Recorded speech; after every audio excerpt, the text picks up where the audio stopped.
Hello, I'm Katherine O'Fallon, the Executive Director of the Marine Research Hub, leading efforts to advance ocean solutions and innovation in Florida and beyond.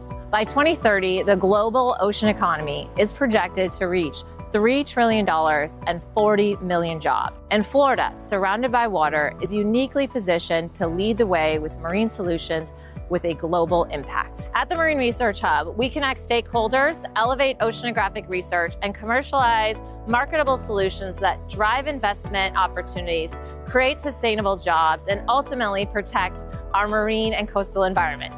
Founded in 2017, the Marine Research Hub bridges the gap between scientific discovery and real-world application. Through collaboration between researchers, entrepreneurs, policymakers, and industry leaders, we accelerate commercialization, investment, and ecosystem building, creating lasting impact for our oceans and coastal communities. We are just beginning to make waves, and the potential is limitless. Join us as we fuel the blue economy through innovation, sustainability, and strategic investment from Florida to the entire world.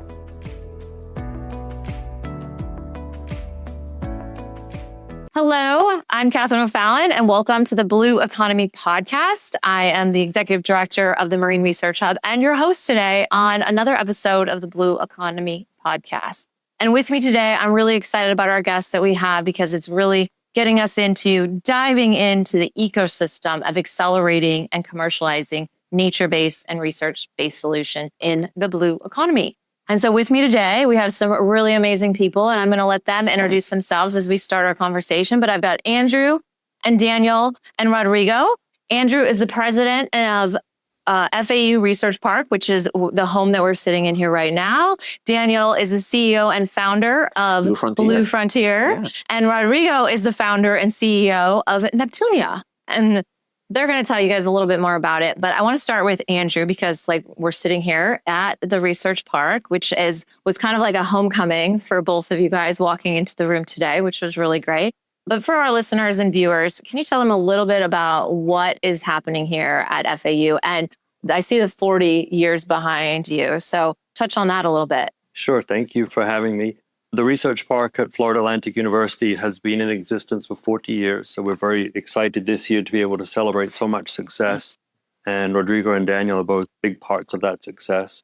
We're a destination. We're a 70-acre destination at the heart of South Florida to bring entrepreneurs, innovative companies together with the research faculty and students at the university to innovate and to enhance research, find new discoveries and commercialize them into commercial products and services to create more jobs for graduates and local residents and to increase our knowledge.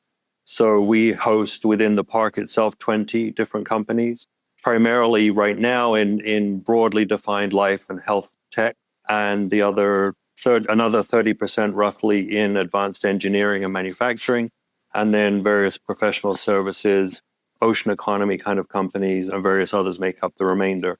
Within the park, we're actually sitting in Global Ventures, which is our second stage incubator.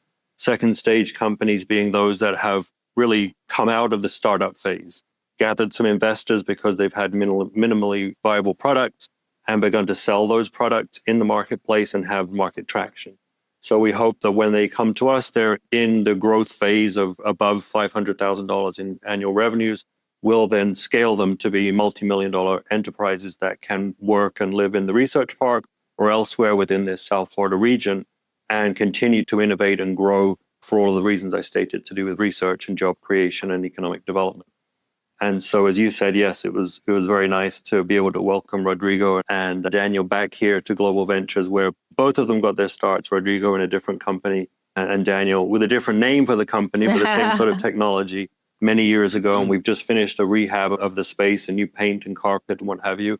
And obviously, we're coming to the tail end of our 40th anniversary. So it's overall an exciting year, and to have these guys back in the conference room is very special. Yeah, to have them kind of tell their story and the impact that the Research Park. And you guys are really also very tied to everything that's happening at FAU as well, at Florida Atlantic University with the Tech Runway and the WAVE program, because those are a little earlier in the pipeline. Can you just touch on that for 1 second? Right. So together with the Research Park, the university has created really a life cycle of innovation from a student in a dorm room, an undergraduate having an idea, and being able to take that all the way through creation of a business plan and then putting it into action and maybe having an actually viable company that's thriving and doing very well in business over the long term. So the WAVE program that you mentioned is something that gives students gift cards as a result of a competition to build some of their initial phases of project or company ideas. And if that continues to look good and the student remains interested, there's the program called the Runway that will help them create, a legally incorporated entity and begin to build a financial model and learn how to become a CEO through one of the boot camps, for example. We hope then that that's successful through a cohort experience that they then come to us in Global Ventures and then remain in the wider FAU community and South Florida community, as FAU has a very wide footprint all the way from Miramar all the way up to Fort Pierce. So yeah, exactly. It's a pretty big region. Yeah, it covers a lot. And so we're going to get into, the resources is essential for this development and scalability of all of these companies. And now I want to get into a little bit about your guys' start.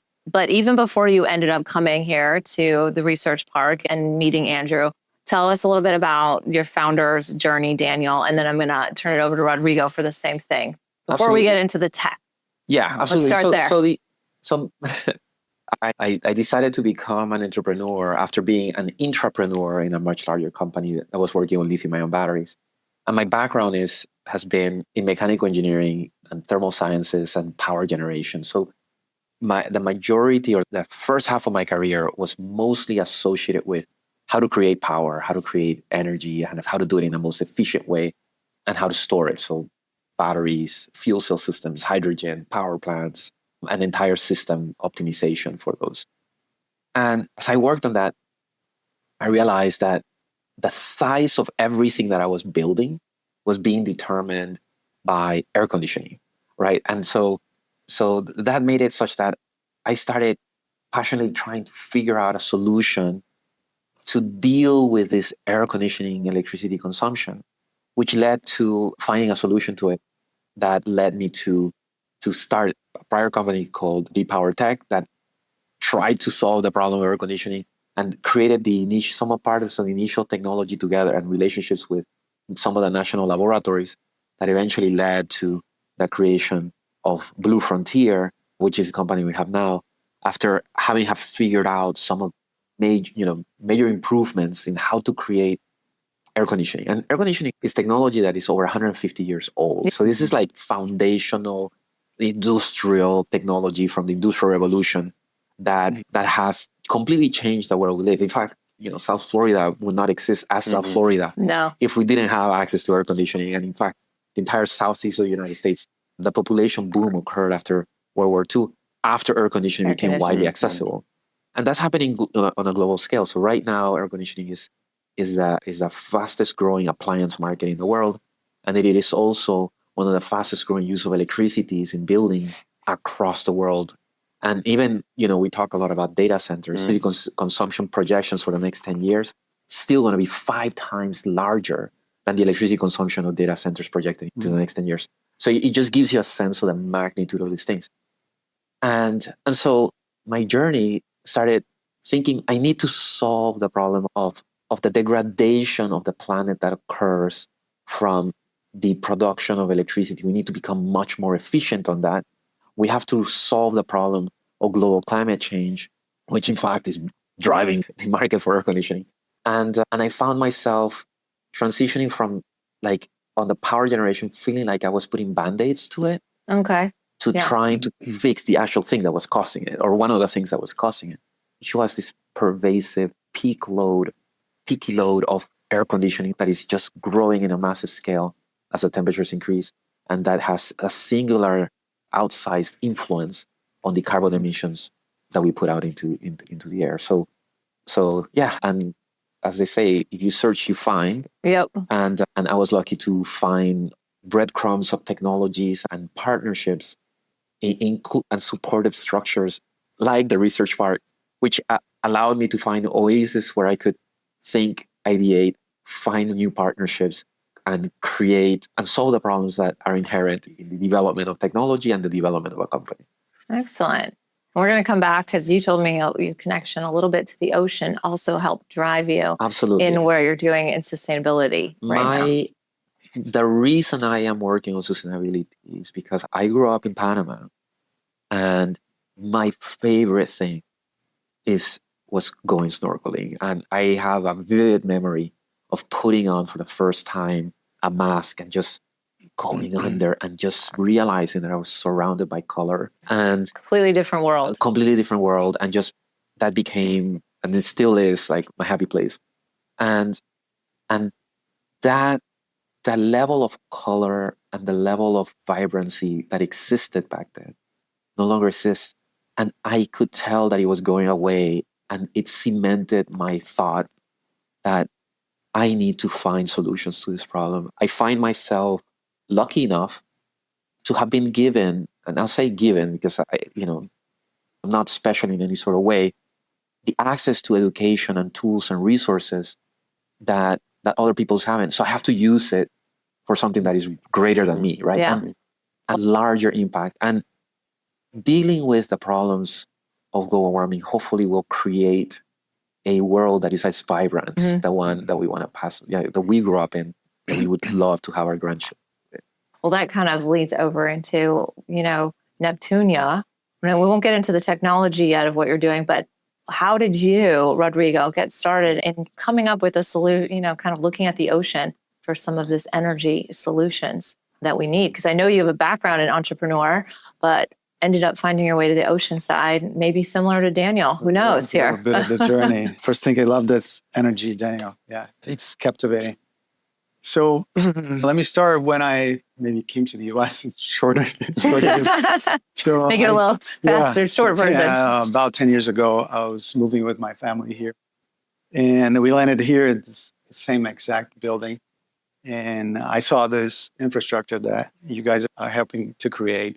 And I was bringing a solution from Brazil. We built a software solution for companies that operate e-commerce that was making sense to bring it to the US. And then was the start of that company over here. And this place helped me to create a background for the company in the US, not only all the legal and the paperwork that we need to do, but also the relationships that were needed for our product to be seen and for us to see our clients and understand them and change and adapt the product and create a better solution for them. So I was blessed to come into this place and have that all in my service. And maybe 5 or 7 years later, the company was doing really well. We got great clients. We hit Home Depot, Lowe's, Wayfair type of clients that were bringing enough of work for us. And that company ended up being acquired by Accenture in a cycle of 7 years, maybe. So it was a great experience of coming to the US in a short term like this, see how if the right resources are in place and the ecosystems for startups are really in place, how impactful solutions can be and bring value to clients in a point that everyone wins at the end of the day. And that was my second startup that was acquired. I had a story in Brazil with that. So I'm kind of bitten by that. I don't like the end. The line doesn't excites me more than the journey. The journey, obviously, this is pretty much your third venture, right? 20th. Maybe? 20. Okay. Because there's way more failures. I was thinking that same thing. I was like, how many that we don't know about? That were there. But the failures are, for me, for my experience, are one of the most exciting times I had, the best friends I have, the projects that we failed. And it serves to a purpose on any dimension that you look. That sometimes you learn something or you get connected to someone else or some resources that make something else works later in time. So that's why I don't look too much to the goal anymore. Of course, I set goals. I want to move some direction, but I don't waste my time too much on this. I prefer the execution because I get excited with the execution and doing it. So I've run through the program here that Andrew said that it's for a more mature company. Before I went back with the second company to the tech runway. Oh, yeah, so yeah, I exactly. kind of went backwards, different projects. Of course, I've used the whole infrastructure, the whole ecosystem. And again, I'm so blessed that you guys built this. And I learned so much on over there. And I'm also participating in other incubators in the area. FPL has a very nice one. 35 Mules. You got Mules. 1909. 1909. You got the Cade Prize recently. We got NSF already. So this is what helped us to build something. And then NEPTUNYA came after that cycle of a few startups that I said, okay, now I can kind of choose more what I want to work with. And just, we always have that sabbatical year, just soul searching type of figure out what do you do, what your purpose is, and then you get lost on that thing. Because for me, purpose today is what you choose to do, and then just do it. Execution is more for me now today. But I realized that working with something in the ocean, because I was born, my father is a sailor, and I'm a sailor, surfer, kite surfer. I'm from Brazil, and Daniel's as well. I know, Brazil, even though I grew up in Panama, but originally Brazil. Nice coincidence. Yeah. But Brazil is all about soccer, but I was suck at soccer. So you find yourself, like, what's next? The water. So I grew up being a swimmer, competitive swimmer. So water for me was all around, and we went to the ocean for sailing, diving, free diving, windsurfing, kite surfing. Anything in the ocean attracts me a lot in terms of recreation part of the ocean. And the other world that you guys mentioned, when you dive and you look at life under the ocean and the timing that life has. And this is something I really like personally. And what I like to do as well is to build solutions, build technology. This is what I know how to do. I have fun doing it. So why not bring it together with a very important topic that is energy? That is still a puzzle. And there's so much that we can learn. And I decided to go deep dive in it. And I'll talk more about NEPTUNYA in the next questions, but it's a good opportunity to update you guys about the project as well. Yeah. We're still in a lab, so we're learning so much and we're changing so much. So I will update you guys where we are right now. So this is a great kind of segueing into the technology. And I think one of the great things about what the nexus of where Research Park sits is that you do have, resources to a lot of technology and support. And the space that we're looking at now is the blue and ocean economy. What are the opportunities in this space? It's vast. And I think we sit at kind of the center of it for Florida. We're surrounded by water. We have the third largest barrier reef right outside of our backyard, second longest coastline after Alaska. We are basically at ground zero to everything that's happening with climate impacts, with environmental impacts. And so really, I look to Florida as the opportunity for that, being that epicenter for solutions, for driving this growth in this space. And so the technology, the energy is a huge part. And I know FPNL is a big supporter and involved. They're also a partner with us. But energy is a big challenge. But a lot of people don't look at energy and the blue economy together. They look at them as separate. So let's touch on that while we talk a little bit about the technology. And then we'll come back to Andrew about what's, some of the new stuff that you're hearing coming out in this space now as well. So Daniel, tell us a little bit. Let's start with you about the air conditioning technology that is really at the heart of being sustainable and being environmentally friendly. Absolutely. So the technology is designed to be 3 times more efficient than a conventional air conditioner, but it also has energy storage capabilities within it that are intrinsic and inherent to the technology. So the result is you end up with these massive reductions in energy consumption, so more than 50% reductions in energy consumption compared to a conventional air conditioner. But also it has the capacity, you can decide, because of the energy storage, when you're going to consume the electricity and by how much. And that gives you the choice of tying electricity consumption of the air conditioner to renewable energy, increasing the asset utilization of the renewable asset, but also eliminating the air conditioner's carbon emissions. Right? And that's really important because during the hot day, when we all turn on our air conditioners, they all turn on at the same time.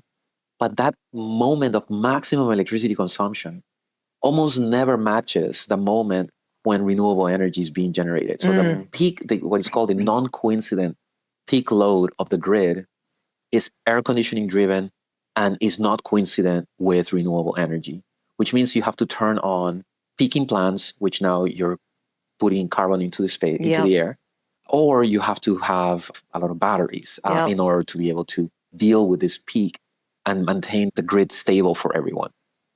And so air conditioning, the electricity consumption of air conditioning increases the hotter it is. It occurs at the wrong time and is highly concentrated, geographically to the places where it's hot. And so you end up with, the air conditioner is also a major driver of the instability that occurs in the grid. So as temperatures rise, we're finding ourselves with more and more grid failures. And those grid failures are being caused by the fact that air conditioners are running with, the hotter it is, the more electricity you consume, the less efficient they become. So you're running on situations of increasing electricity consumption with decreasing capacity to provide that electricity at the same time. It's a huge challenge. The other part is air conditioner is an emitter, tying it to the ocean, the blue economy and the ocean economy. These emissions of carbon, again, the reason I do this, is the thing that is causing ocean acidification, which is one of the main things that is causing the destruction of coral reefs and the marine environment. This same carbon is the thing that is also warming the planet, causing us to use more AC. And it's a vicious cycle. So this thing starts feeling like it's in the middle of I call it, air conditioning is the drug that alleviates the symptoms of the massive increases in temperatures that we're experiencing and heat waves, but it's also the drug that makes you sick, right? And so it alleviates symptoms, but it makes the disease. Yeah. And so it's like a vicious cycle. It's a vicious cycle. So the combination of features that we put into our technology are designed to eliminate that vicious cycle and transform it into a virtuous cycle. The implementation of energy storing air conditioning systems in buildings transforms the building into a flexible load that allows you to tie it to renewable energy. And that's repercussions to the building user because you're reducing your electricity costs, you're reducing your carbon emissions, but it reduces the infrastructure investments that are required on the grid to make it reliable, which means that everybody reduces, the cost of electricity is reduced for everybody and all ratepayers. And also the rate of return of investments of the utility infrastructure grows, in particular renewable infrastructure investments, because by tying everything to when you're you're producing the electricity at the highest efficiency and the lowest carbon, means that infrastructure is being used more. Yeah. Right? And so everybody makes money. So it's economically convergent with what everybody wants, right? But at the same time, we are solving the problem of people, being comfortable and being able to live in comfortable, healthy environments. Yeah. And the increase in productivity that you have in this commercial setting. Absolutely. Productivity, one of the biggest determinants of productivity and health outcomes is access to good indoor air quality and humidity control and the temperature controlled environments. Yeah. Places that don't have it, suffer. The other thing is heat now in the United States is that from all the weather-related events, is the thing that kills most people, right? So more than floods, more than hurricanes, more than earthquakes, right? Of any other weather-related events, more people die out of heat than of anything else. So access to air conditioning, in fact, will save your life, right? So, and it's a huge, we need it here in South Florida, especially it's, as you stated earlier, it's getting warmer. Absolutely. That whole vicious cycle happening. But you're right. People don't necessarily talk enough. We're starting to talk about the heat impact more and more here in South Florida, but we weren't just even a couple of years ago. No. But bringing that up and having a solution, that's really what it's about, is elevating these solutions. And the renewable energy part is a big piece of it that we need. And so that kind of leads in to where Rodrigo is in the renewable energy space. So tell us a little bit about NEPTUNYA and how you're looking at the ocean for renewable energy that hopefully can basically drive and, make the air conditioning Blue Frontier products go. Oh, yeah. It's for sure. It's all connected. And as I talk, you're going to see more and more connections between the Daniel system is such an elegant system. That's the smart AC we want to see, right? That's the real smart. We just don't want to connect with Wi-Fi. That's the smart we want to see on AC. And this is why we need elegant solutions that even talk about energy storage in a different way than electrochemical batteries. Yeah. Its own system has its capacity to accumulate energy in a different way and then delivers that whenever the need comes. And this is really amazing. And you just watch his TED Talk and you've got to understand that. But going back to NEPTUNYA, so we started with the intention of harnessing ocean waves. Yep. That was the start, and connected with wind as well. And by doing that research, we figure out some opportunities in other areas. And coincidentally, it's ocean heat. So that's a big connection right here. Yep. And ocean thermal converters today are too expensive. So technology there is not yet ready for being commercialized. Yep. So again, like I said, we're still in R&D lab stage, but we're going into deep scientific research exploration, trying to figure out better ways to induce electricity for electricity transmission and even heat transfer, but all at a quantum scale. Mm-hmm. The goal is to come back with this very deep research with some findings that will help not only we be able to generate clean and affordable electricity coastal communities, but also with scale help reduce ocean temperatures. That is one of the biggest issues that we see. And we decided it's a very tall order. Yeah. A lot of risks, especially because the scientific knowledge on subatomic scales is not complete. Yeah. So we got to do a lot of science to figure things out. But in our opinion, it's worth a shot. And we're going deep in this journey to possibly come up with solutions that are elegant, that maybe not even us can use it to create something that's in more harmony with nature. And the decision to switch or to pivot from ocean waves to ocean heat comes from a lot of places. The first one is exactly what Danny was talking about.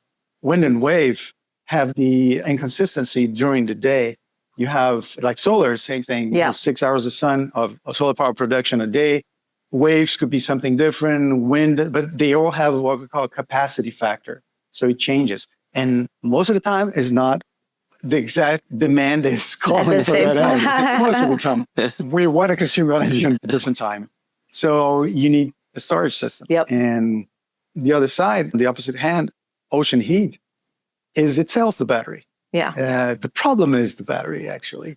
The ocean temperatures, that heat capacity that water has, that is 4 times more than air. That's why 80 to 90% of global warming is happening in the ocean, because water sucks that temperature. The water molecule is a beautiful molecule that just grabs that and acts as a buffer. We know the ocean is the buffer for climate, but it has its capacity. And so for one thing, it's a constant power. And if we really learn how to harness that, the batteries are installed there already. And also, global warming, climate change can drive businesses interested in doing that because it becomes an asset. And this is how you make change, by economic interest and everything else. And so that's one of the reasons. And the other reason is that, just as a perspective, global electricity consumption is today, on the entire planet, is around 30,000 terawatt hour per year. Ocean wave resources can deliver that 30,000 terawatt hours annually. So you can plug the whole planet electrically, not the whole energy consumption, on wave power, but it's too expensive. If you look at heat, it's 100 million terawatt hours this is just the heat content that is in the ocean. And a very sad caveat here. This is the added heat content since 1955. So for the last 70 years, this is measured by NASA. That they profile the data. That. They have data for satellite and buoys, all those profilers. And so we have a very nice estimate of that part. There's an ocean warming page at the NASA domain that you can see that counter. And it's going up by, so just go back on one thing. We consume 30,000 terawatts hour a year in electricity. 100 million is equivalent to more than 3,000 years supplying energy for everyone, electricity in the planet. And every year that passes, we charge that big battery 100 more years. So we're still charging it. Yeah. because of non-efficient systems, the opposite of what Daniel was doing. And everything we did before, all the systems that we implemented in the planet, we became to that. So this is a time that we have great tools, we have more knowledge, we have more data, we have everything, we have it's all here. And it's all in our hands to start building systems that are more in harmony with how nature works, really. So that's why we're going deep into quantum scales, because we started to look at really physical scales or over atomic scales, and we couldn't find the answers to energy, because energy comes from the basement of physics that is under the atomic scale. And we have so many assumptions. One of the assumptions that we have, and Daniel he's a PhD in thermal engineering. I'm an engineer as well. But we have models for heat that are related not to quantum mechanics. Heat's something that's not quantum mechanics. But we think, what if it's not? What if there's some hidden variables that we can touch and maybe you can unlock some new knowledge? Because in my opinion, new knowledge is what's going to help us. Yeah. It's not going to be funding. The bill is too much. The ocean is in the ER and the hospital bill is too much. That's why it's not even admitted. It sits in the waiting room. Still in the waiting room. It's not admitted. It should be in the ICU, but no one wants to pay that bill. The bill is can break any economy. So in my opinion, new knowledge, new technology is the way to go, because we can scale with new systems. And we'll be able to, we may not be able to tackle the whole bill of the ocean, but we can start getting bits and chunks of it as far as how we can utilize it to not only take care of the ocean, the marine and coastal environments, but also for us, unlocking we're part of that power and the resources could not only benefit us, but in turn will also, feed back into the system. Because unfortunately, what we've created is that system of kind of hurting the environment and the ocean. Well, if we can use the knowledge that we gain from that space, we can probably, slow down, reverse, start to, hopefully make some positive changes. And it has to happen at a large scale. That's also one of the big things is we can't do it small scales. We have to start really scaling up. So with your deep research and things that you're doing right now, how is this ecosystem and what Andrew, has, connections with FAU, Florida Atlantic University, but not just the university. I mean, we've got a lot of universities that we partner with as well in our space community as well. How does all of this come together? What are some of the unique collaborations that you see? So this is kind of open to anyone talking through, because you've seen both of these gentlemen in the space. So perspective on what they've done and how this has benefited them as well as you. Just to hear the two of them speaking now is hugely gratifying, obviously, for the scientific knowledge and solutions that they're providing. But on a more day-to-day level, it shows that the work that the Research Park and the Marine Hub and many others, 1909 and South Florida Tech Hub and countless other organizations have been trying to do for 20 more years, which is to create this thriving ecosystem where problems like these can be discussed, researched, and solved. So to see just this tiny microcosm of a conversation going on tells me that we're making progress, that we're making South Florida somewhere where these kinds of problems and challenges can be addressed that will create meaningful change, but also huge potential financial gain for the region, for the people of this state and beyond. So trying to have some perspective, this is very positive. And to your point about the whole region and the intellectual capital that we have here, obviously, Florida Atlantic University is one of the top research universities in the country now as an R1 institution. And now we're joined by 3 others in the region. So this is becoming what hugely generative, high-tech regions need, which is a network of extremely high producing research institutions. Yes, they produce knowledge, but at the same time, they produce very intelligent people who want to live in that region and contribute to those solutions. So again, the whole region is really making progress across all of the institutions, the people they educate, and the collaborators that they work with. And I hope that some of the research that you're doing, Rodrigo, is with Florida Atlantic or NOVA or FIU, because there are resources. FIU has a very good marine research lab in the Florida Keys. Florida Atlantic University has, which is doing a tremendous amount of research in the ocean on all sorts of different questions. So we'd have these resources within this region to answer these questions. And so to see the people that have invested in this community scientifically, but also, again, as we're building an ecosystem, both of these gentlemen have invested their families and their lives in this region. Rodrigo could have picked up after selling Decora and moved anywhere in the world and kicked back and surfed for the rest of his life. But he chose to Palm Beach County. Remain in Palm Beach County. Both of his children were educated at Florida Atlantic. They continue to live here. They have invested here. So this virtuous cycle of economy is happening. And to be able to do that in the energy and ocean sphere as well is very promising for the future. Yeah. And in terms of scientific research, I'm an engineer, so I always like building stuff and creating solutions for business hardware and software.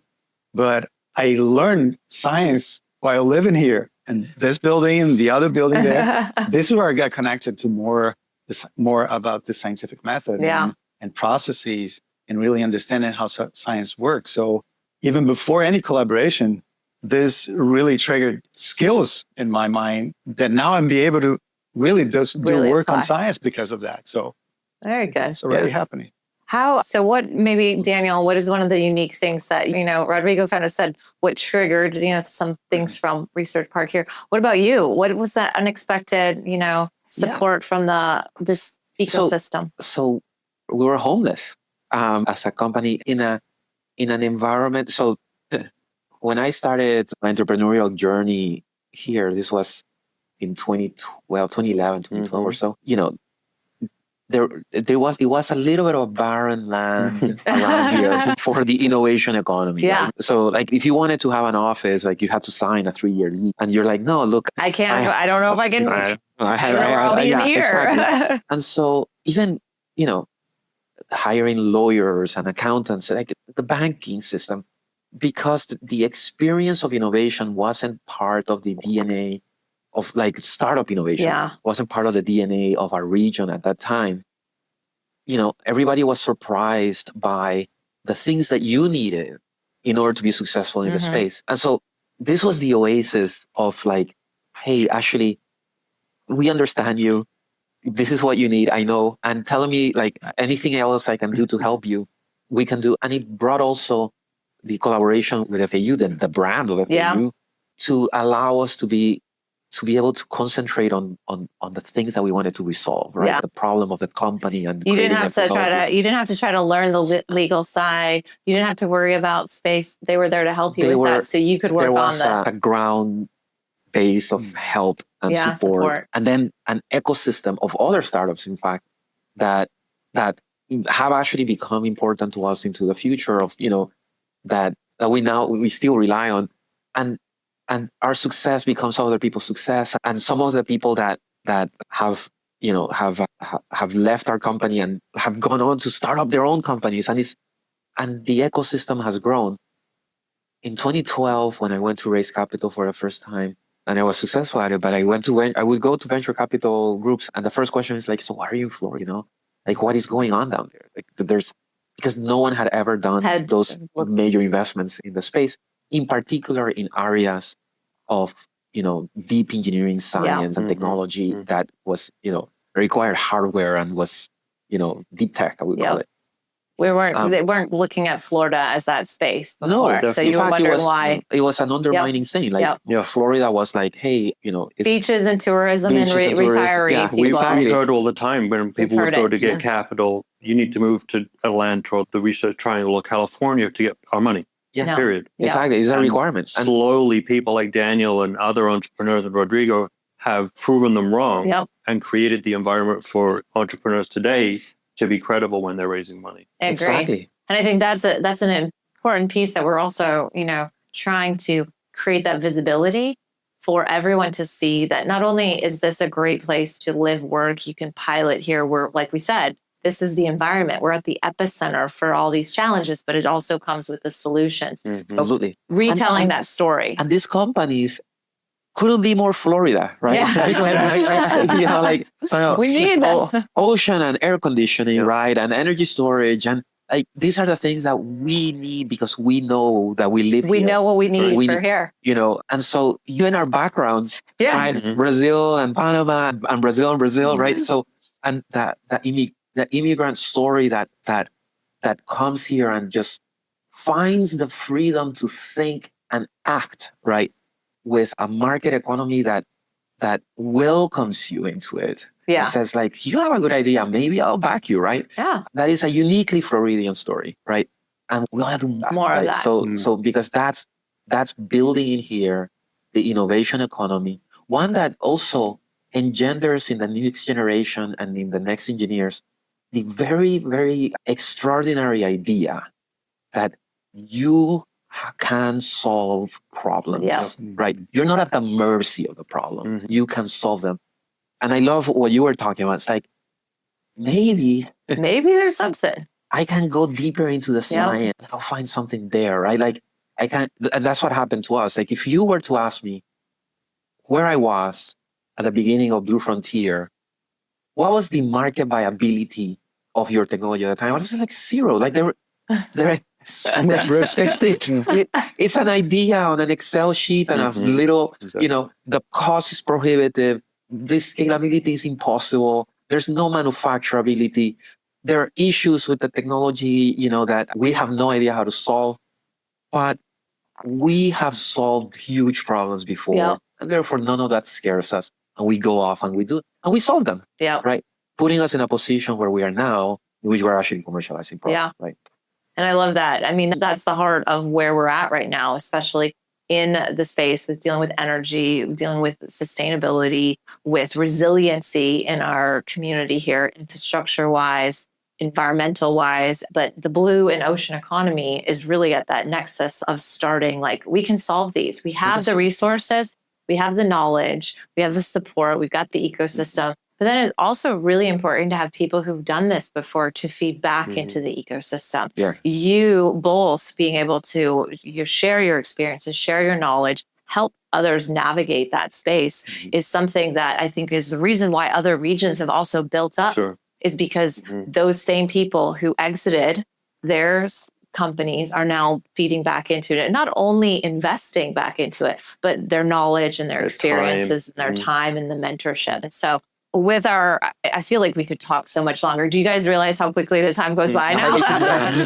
Yeah. You guys are like, how did we get? I feel like there's so much more to talk about. But what I kind of want to end on is, what are you most excited about in this space, really in the energy, blue and ocean economy? And this is what, Andrew and I talked about a few months ago. And we were like, let's put this panel together. It's like, this is just like the most perfect time. It's like a perfect storm of opportunity for us. And so I have an exciting. let's, Thank you, Fran. share with us what's exciting and where we're at. All this deep tech research that we're doing is flowing into a software platform that will be able to simulate quantum behavior in a different way with different methods, different interpretations. And in a few weeks or maybe a couple of months, we're going to open source the software. Oh my gosh. Yeah. So Wow. everything will be out. Anybody can use it. Anybody can help us build the whole That's thing. amazing. Fix bugs, change things, implement new features, create experiments. Because the idea is to create a laboratory for quantum environment where we can finally get to something that can be used by us engineers. Because today, quantum mechanics has multiple interpretations, of more than a dozen. And the mainstream one is a non-deterministic, so it's probabilistic. Mhm. It's like flipping coins. Yep. But there's some of them that have pretty nice, interesting story that we picked this one and we're building that into a software that will be open source for anybody to use it. Oh my gosh, that's amazing. So we'll we'll have to have right another, now. we'll have to do another podcast and share with everyone updates on where that is at, share where Yeah. you are growing and scaling. But that's the type of thing, right? Like these are platforms of innovation, right? So the thing that someone does ends up becoming the platform for someone Come to the to next. To do the it's next. like, oh my gosh, I can do this other thing, or I can piggyback on that, or I can collaborate, and you have the intersection of ideas sends things into new direction. It's really exciting. And that's what this space allows you to do is now, like you guys talking about, the overlap will probably create more conversations, I think, going on here. Yeah. And Andrew sees this all the time with people in this space. I do, but today in particular is just hugely gratifying. A big part of my job is putting very smart people together and letting them talk. And every single time something good comes from it. So all of this is obviously very exciting, but doing this at scale is world-changing. Yeah. The reason I got into economic development in the first place was really to make sure that my children had a place that they could call home and have meaningful careers. And today, I could retire on that concept because it's true now. It's happening. Our children are roughly the same age, or all young adults or teenagers. They can all live here and have great careers here. They can get a great education in the region. Yeah. So this region has become something that is sustainable. Yeah. But now to be able to truly open up almost a new industry in the ocean economy opens so many more projects for exploration, from energy storage and creation, even to life sciences and drug discovery and healthcare and beyond, even involving space. So there is a massive diversification of our economic potential, which we all talk about all the time in terms of getting away from relying on tourism, agriculture, and real estate development. We now have healthcare, we have advanced engineering, and to open up something like ocean economy with innovators like Daniel and Rodrigo really makes this a very special place in the country, certainly, but even in the world. Yeah. And we share a lot of some similarities with Brazil in that relationship to the ocean with the jet stream, Gulf Stream. Yeah. So we do have deep relationships with Brazil, but being in the US gives us that extra flexibility of a deep labor pool, regulatory environment that is stable and a free market. And then all of the knowledge of the huge research institutions that we're a part of really does make us unique and a place for untold potential. Yeah, excellent. Well, that's a great way to kind of wrap up what we've been talking about today. So I really cannot say thank you enough. Thank you for joining me today on this episode of the Blue Economy Podcast. If you want to follow us on all of our social media platforms, marineresearchhub.org. And then we'll be linking all of your connections and resources as we put out this podcast. So thank you guys again for joining us. This is great. Thank you. And I'm going to be looking forward to a follow-up conversation. I feel like we have to go on site, maybe to Blue Frontier and have some AC units sitting behind us. Really loud, right? They're not loud, right? Sign me in. I want to be in that too. Yeah, absolutely. All right. Well, thank you so much for joining us, and we'll see you again on the next episode. If your brand belongs in the heart of the yachting world, this is where it happens. Yachting International Radio reaches over 1 million yachting professionals and enthusiasts every month, with 77 million impressions, 220,000 social followers, and 74,000 podcast subscribers. Our hosts are insiders, crew, captains, CEOs, trusted voices shaping the industry. This is targeted, high-impact advertising in a luxury niche. Visit yachtinginternationalradio.com/advertise. Your audience is already listening.